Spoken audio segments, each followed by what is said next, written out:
дзеці ў гэтай гімназіі менавіта такія таленавітыя, хаця іх не адбіраюць. Яны ідуць адусюль, хто хоча, но з іх проста робяць зорак. З-за таго, што яны дадаткова і шмат займаюцца, напрыклад, харэаграфіяй, музыкай, выяўленчым мастацтвам, гэта нісколькі не сказваецца на іх ведах, і яны, выпускнікі, паступаюць ва установы вышэйшыя і потым становяцца гонарам гэтай гімназіі нашага горада, нашай краіны. Я окончил школу, среднюю школу номер 21 в 2000 году.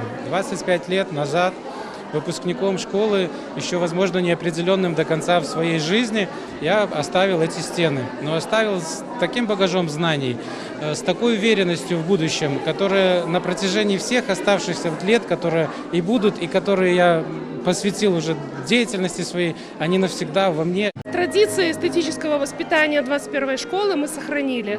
И сегодня визитной карточкой гимназии являются 7 образцовых коллективов, Народный музей, который мы недавно буквально этот статус получили. Это замечательные учителя, более 80% высшей первой категории, учитель-методист. И это, конечно, качество образования. И, конечно, наши знаменитые, известные выпускники.